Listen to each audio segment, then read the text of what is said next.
You're a child of power, though you don't yet understand the weight of it.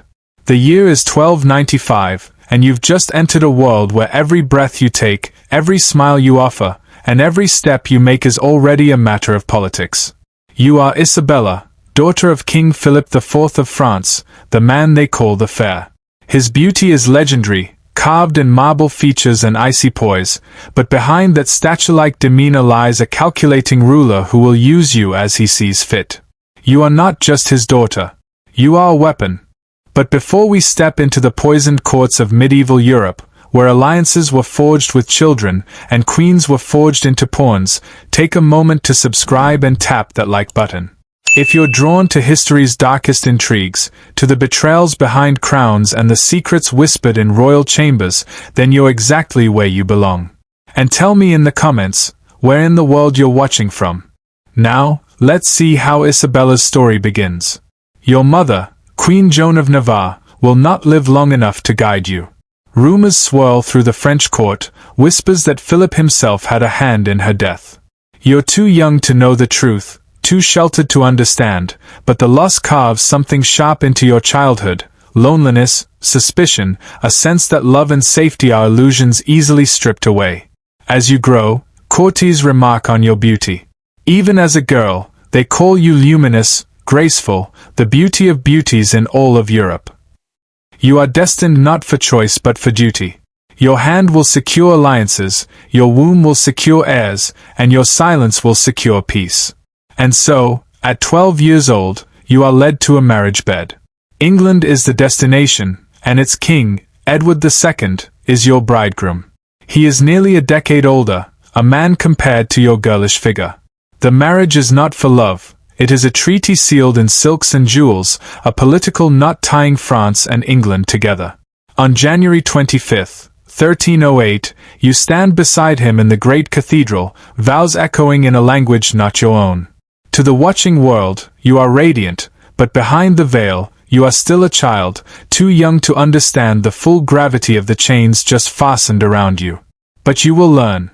Your education begins almost immediately. On your wedding day, when your new husband should be at your side, his gaze is elsewhere. His heart, too. The name whispered through the feast halls is Piers Gaveston.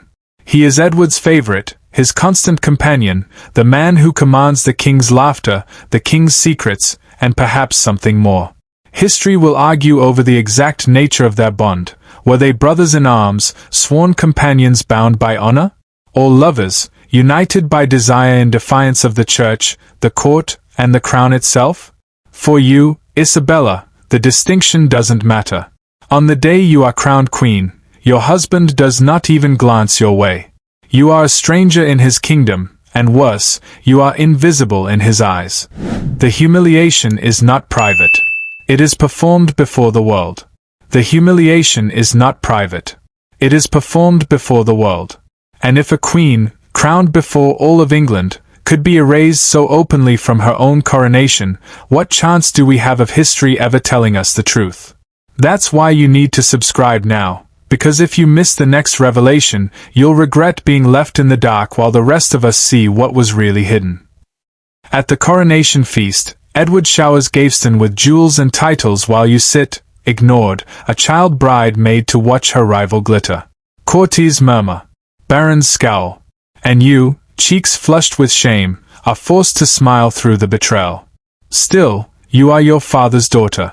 You have learned already that silence is not weakness but strategy. You write letters across the channel. You let Philip know how his daughter has been treated.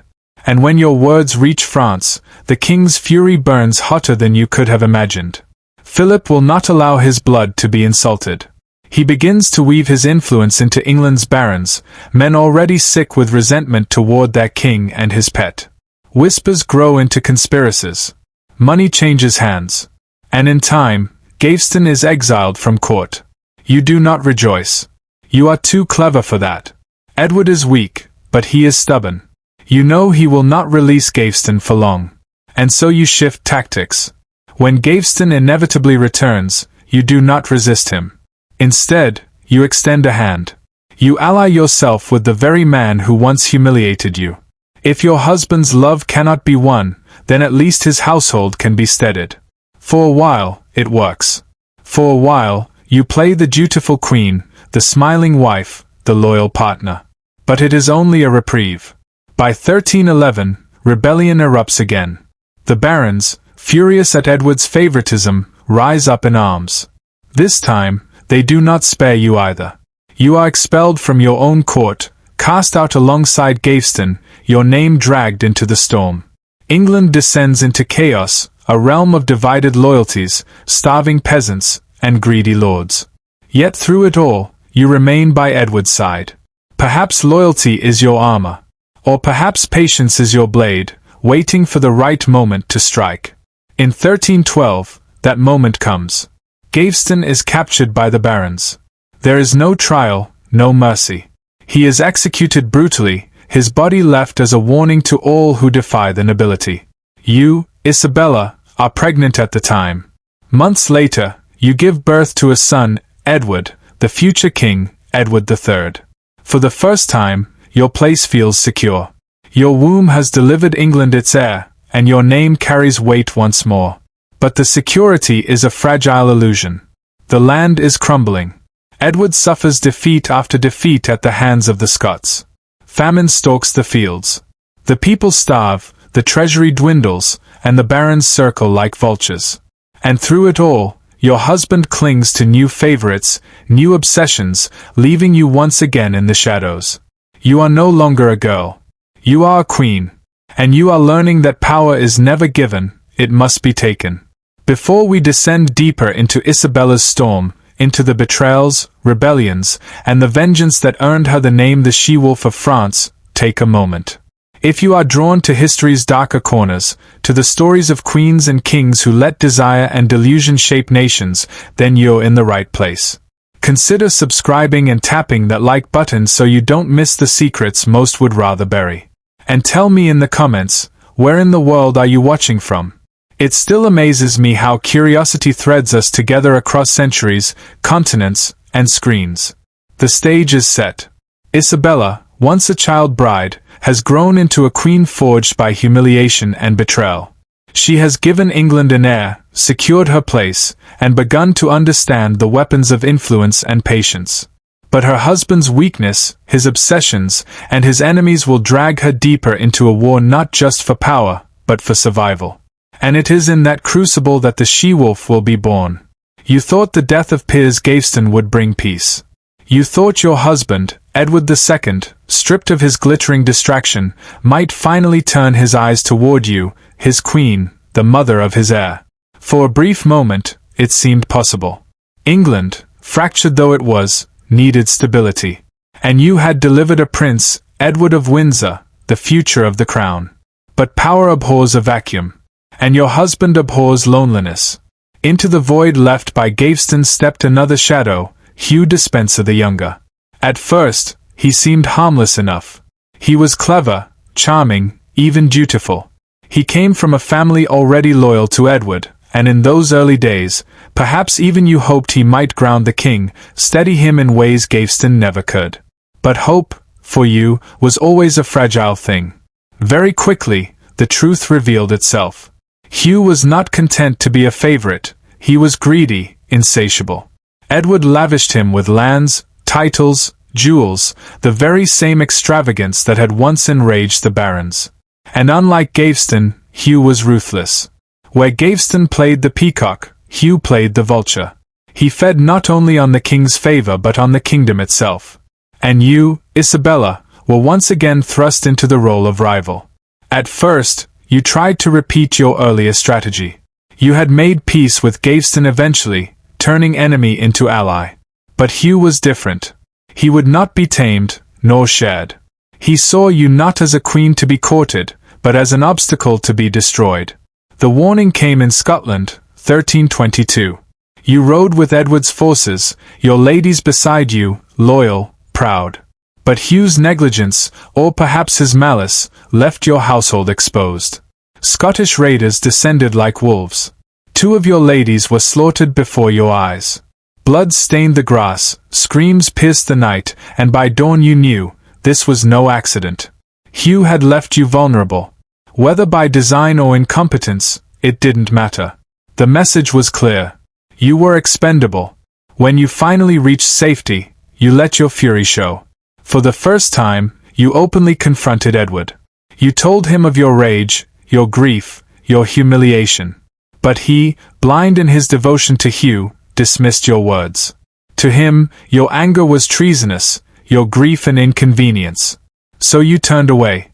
For nearly a year, you traveled England, away from the king, away from the court, away from the suffocating shadow of the Despensers.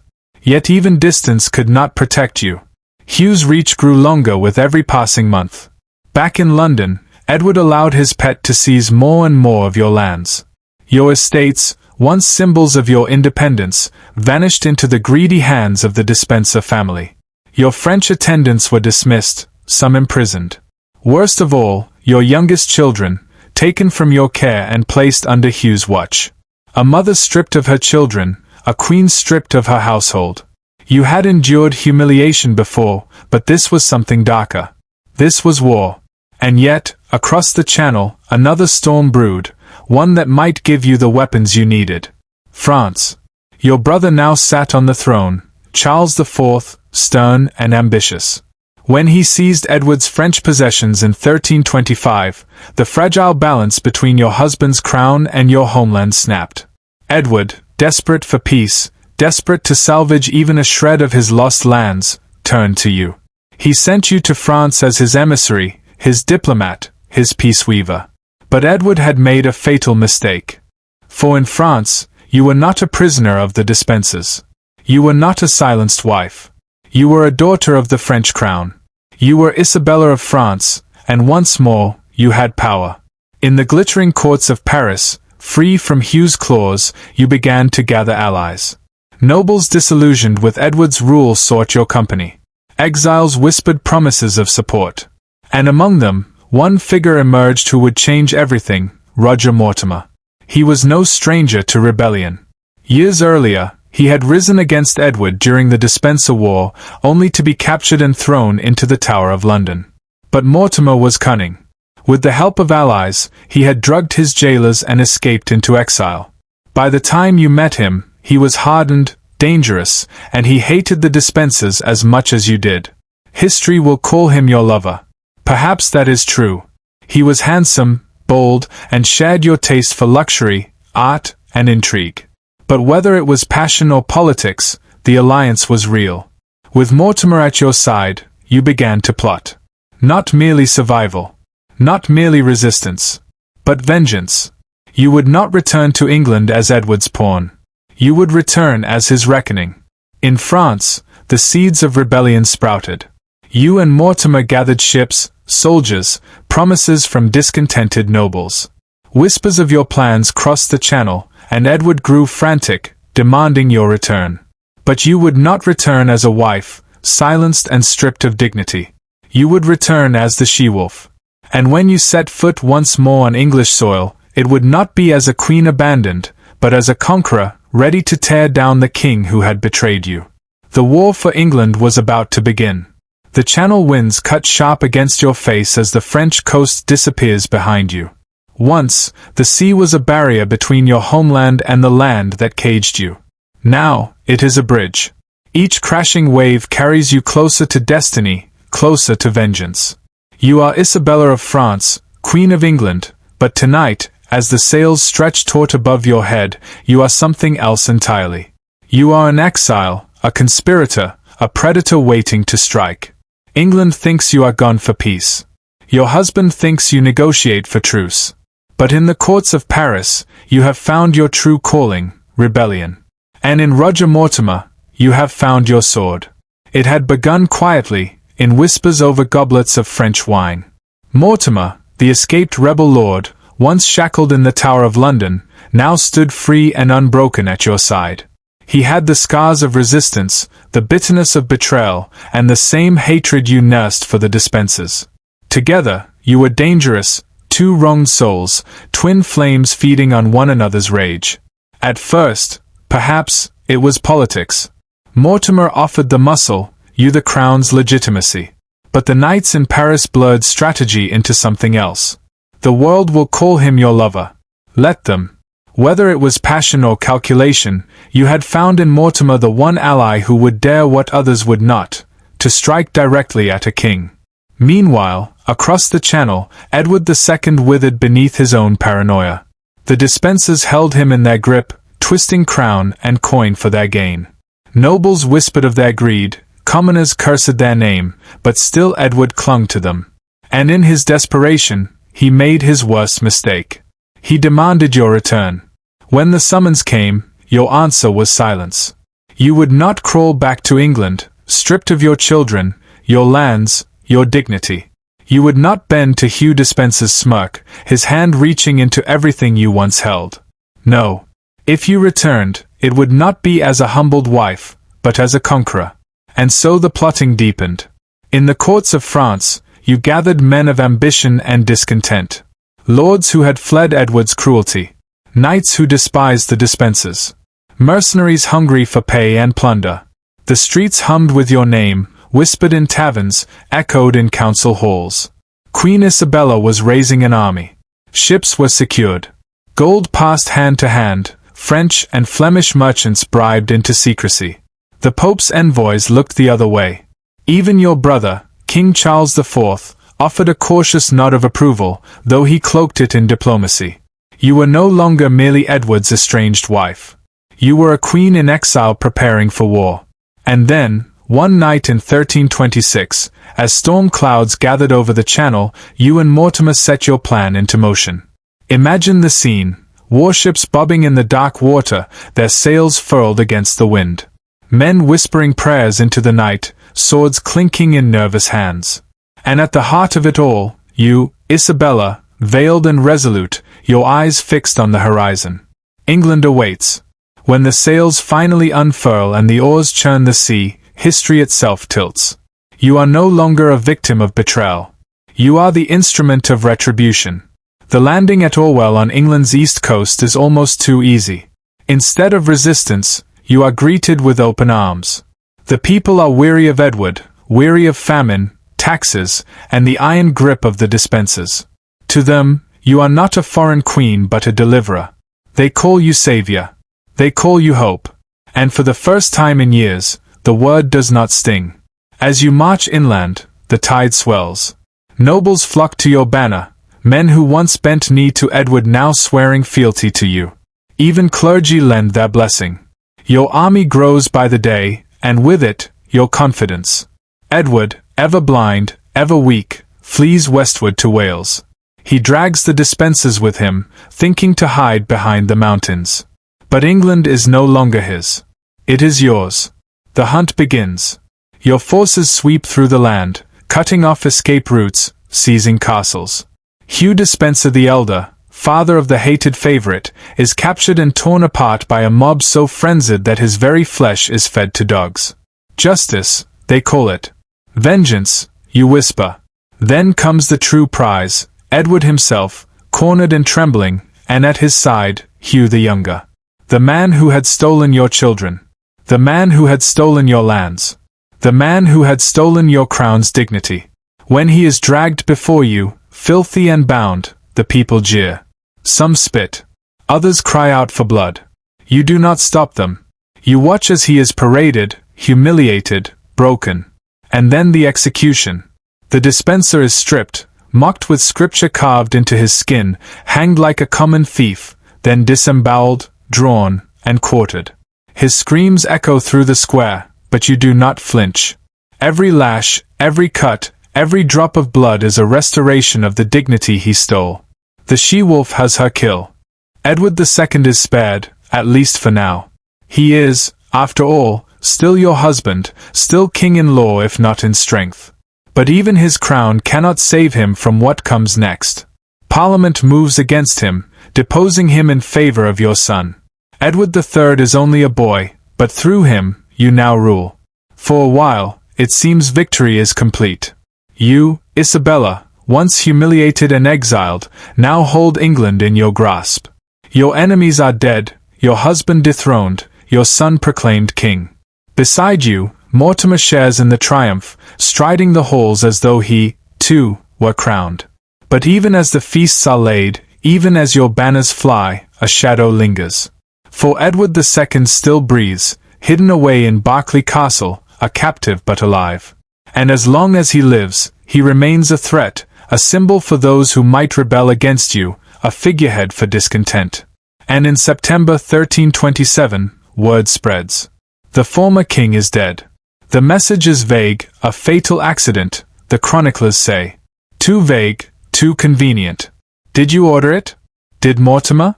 Or did fate simply cut the last thread of Edward's fragile life? Historians will argue forever.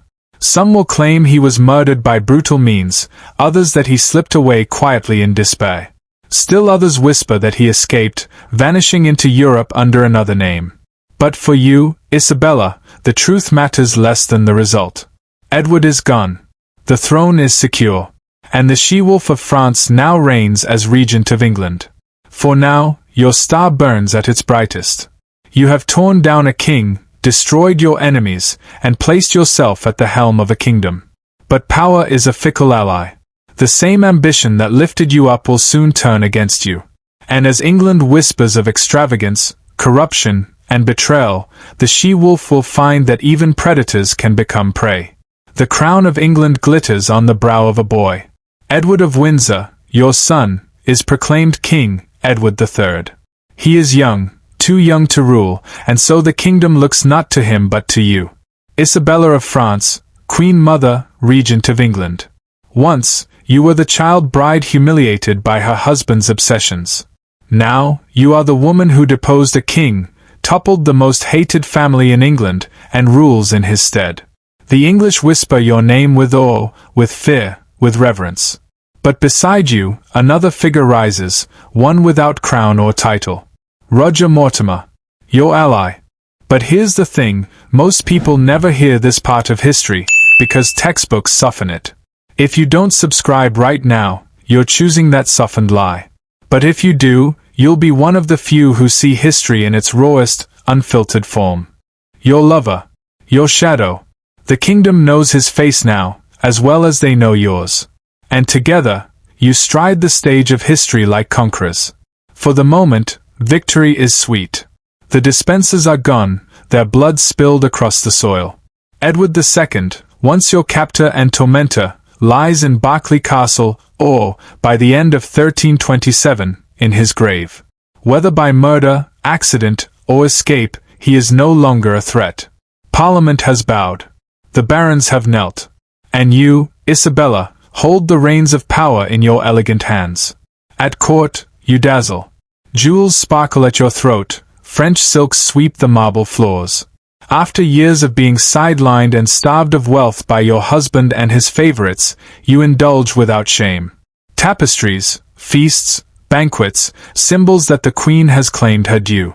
Mortimer, too, feasts on the spoils, showered with estates, gold, and titles. He struts like a king, though no crown rests upon his head. For a time, the people cheer you. They call you savior, liberator, the lioness who tore down the tyrant and restored dignity to the throne. But adoration is fragile. It spoils quickly when hunger gnaws and coins grow scarce.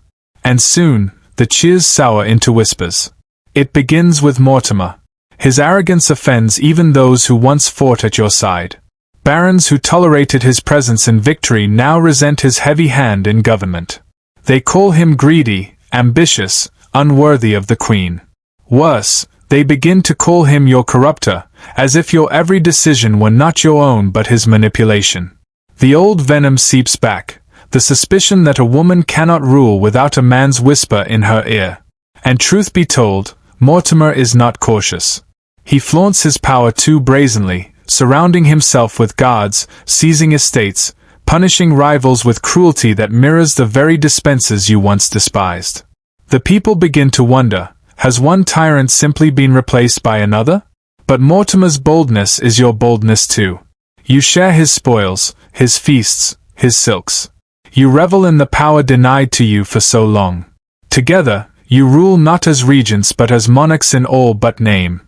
Yet shadows gather. The greatest shadow is your son. Edward III watches you both. He is young, yes, but not blind. He sees the wealth flowing into Mortimer's hands, the arrogance with which his mother's lover presumes to rule. He hears the barons grumble, the courtiers mock, the clergy whisper. And he remembers. He remembers the father dragged from his throne, humiliated, imprisoned, perhaps murdered. He remembers that it was you and Mortimer who replaced him. To him, you are not saviors. You are usurpers wearing crowns not your own. Still, he waits. He bides his time. Meanwhile, unrest stirs beyond the court. Your rule, Isabella, is glittering but costly.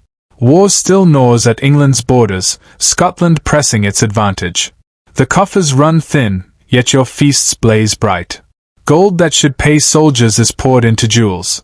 Grain that should feed peasants vanishes into courtly banquets. The people, once grateful, now mutter curses in the markets. The she-wolf, they call you.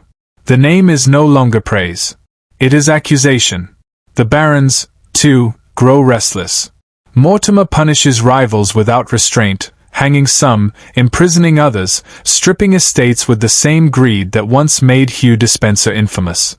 Every execution deepens the divide, every confiscated castle breeds new enemies. But still you press forward. You will not retreat now, not when the crown is finally within your grasp. You silence the whispers with displays of grandeur. You parade with Mortimer at your side, a royal couple in all but name. You rule through Parliament, through courts, through sheer presence. And yet, each time you look upon your son, you see the calculation in his eyes. The reckoning comes in 1330. You are within the walls of Nottingham Castle, confident in your power, surrounded by guards loyal to Mortimer. You believe yourself untouchable. But Edward III, now 17, is no longer a boy. He is a king in his own right, and he has learned well from watching you. In the black of night, secret tunnels beneath the castle open. Edward's loyal men slip through, shadows gliding through torchlight. By dawn, they burst into your chambers. Mortimer is seized, dragged struggling from your side. His cries echo down the stone corridors. You plead with your son, your king, your child. You beg for mercy, for Mortimer's life. You promise, you bargain, you remind him of all you have given, all you have sacrificed. But Edward's eyes are cold. For him, this is not rebellion. It is justice. Roger Mortimer is condemned. The charges, usurpation, corruption, the unlawful killing of Edward II. Before the eyes of England, he is hanged like a common criminal, his body displayed for 2 days on the gallows as carrion for crows. His wealth is seized, his legacy destroyed. And you, Isabella, are spared. Your son does not condemn you to death, perhaps because you are his mother, perhaps because he is not yet cruel enough, perhaps because he knows that England, despite its fury, still remembers you as a queen. Instead, you are confined, placed under comfortable house arrest in Windsor. To some, this is mercy. To you, it is exile once again. Mortimer is gone, the throne stripped away, the feasts and jewels reduced to memory. You are still alive, but you are no longer a ruler. You are a relic. Your name, Isabella, is sealed in blood and fire. You rose from humiliation to vengeance, from queen to regent, from exile to conqueror. You ruled England with Mortimer at your side, fierce and unyielding. And though the people turned against you, though your son toppled your reign, your legend endures. The she-wolf of France, feared, hated, admired, cursed. And as Mortimer's body rots on the gallows and you pace the halls of Windsor, one truth gnaws louder than all the whispers: power is never truly yours. It is only borrowed. And sooner or later, the crown bites back. The halls are quieter now. Once, they thundered with the sound of armored boots, the laughter of courtiers, the music of feasts. Now, only the soft echo of your own footsteps follows you. Windsor Castle is your cage, gilded but still a prison. You, Isabella of France, the she-wolf of England, who toppled a king and ruled a kingdom, are reduced to a relic. It is 1330. Roger Mortimer hangs rotting in the memory of England, condemned as a usurper. Your son, Edward III, now rules in his own right, young, proud, determined to erase your shadow from his crown. You live, spared from the gallows, but life without power is not life as you once knew it. At first, despair consumes you. Mortimer is gone, your ally, your lover, your co-ruler. You begged Edward for his life, begged like a mother, begged like a queen, but mercy was not his gift. You replay the moment over and over, Mortimer's eyes widening as the guards dragged him from your side, the cold look on your son's face, the noose tightening around the man who had been your partner in everything. Some say you broke then, that you suffered a collapse of the mind, wandering Windsor's halls in silence, unable to speak of Mortimer, unable to forgive your son. Perhaps they are right. You had clawed your way from humiliation to triumph, only to lose everything again. Power once tasted as poison when denied. But you are Isabella. You do not vanish. Slowly, you rise from grief. You find solace in the things you can still hold, jewels, wealth, the affection of grandchildren who giggle in your arms. Your son may strip you of power, but he cannot strip you of lineage, of blood, of the fact that through you, the crown survives. You are not the regent anymore. You are not the she-wolf who terrifies Parliament. You are something else now, the matriarch, the survivor, the living reminder that women can seize crowns as ruthlessly as men. Still, shadows linger. The English remember. They whisper of Edward II, your dethroned husband. Did you kill him? Did you order the torch and the poker, the whispered torture that some chroniclers claim ended his life? Or did you simply stand by as Mortimer acted in your stead? Rumors swirl, impossible to silence. And yet stranger still are the tales that Edward never died at all, that he escaped, that he wandered Europe under another name, that he lived on in obscurity while you ruled in his place. If true, then your crown was stolen from a man still alive. If false, then his blood stains your hands forever. Either way, history does not forgive. The years pass. You age, but your legend grows sharper. No longer the innocent child bride, no longer the conquering regent, you are the she-wolf, remembered for blood, lust, and vengeance. Yet in your later years, another memory surfaces, one that reveals the predator was always lurking, even before your claws first struck England. Paris. 1313. You and Edward had traveled to your father's court, seeking favor and patronage from King Philip IV. It should have been a visit of splendor, of family. Instead, it became the spark of scandal. You gifted embroidered purses to your brothers and their wives, delicate tokens of affection. Months later, back in England, you attended a feast, and your eyes caught something that made your blood run cold. Two knights, swaggering, bold, each carried the same purses you had made with your own hands. Impossible, unless your sisters-in-law had given them away. The conclusion was clear. Affairs. Betrayal. In a world where bloodlines were everything, where legitimacy of heirs was the bedrock of dynasties, such infidelity was not gossip. It was treason.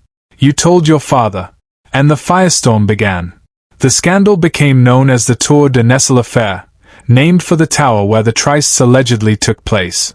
Your sisters-in-law were accused of adultery, their knights tortured and executed, some by the brutal tearing of limbs, drawn and quartered. The women's heads were shaved, their bodies thrown into convent prisons. All because you noticed a purse. All because you spoke. You were young then, barely into your teens, but already the she-wolf stirred beneath your skin. You knew the cost of betrayal. You knew how to weaponize it. And from that moment on, the world knew you would not hesitate to turn suspicion into ruin. Now, decades later, you sit in the twilight of your life at Castle Hertford, no longer feared in the halls of Parliament but still whispered about in taverns and chronicles. The jewels still glitter on your hands. Your grandchildren's laughter still warms your heart. But beneath it all, you carry the weight of every betrayal, every execution, every scream that once echoed through your reign. By the time death comes for you in 1358, you are in your early 60s, older than many queens of your era, older than you ever expected to live. Some say you died quietly, peacefully, surrounded by wealth and family. Others imagine you staring into the shadows until your last breath, haunted by Mortimer's eyes, by Edward's ghost, by the shrieks of Despenser as he was torn apart. You leave behind no simple legacy. To some, You are a monster, the she-wolf who betrayed her husband, who let her lover plunder England, who feasted while her people starved. To others, you are a pioneer, a woman who refused to be silenced, who seized power in a world that would never grant it willingly, who proved that queens could rule not as consorts but as sovereigns. History will never settle the debate. But in the end, perhaps it doesn't matter. You are remembered. Your name, Isabella of France, carved into legend with the teeth of a wolf and the claws of a queen. Even the she-wolf of France could be caged, and her end came at the hands of her own son. And this is the part where most viewers lean in, because predators becoming prey is the moment history holds its breath. If you haven't subscribed yet, this is your last chance before the next story drops. Otherwise, don't be surprised when you're stuck in the comments, wishing you hadn't missed what comes next.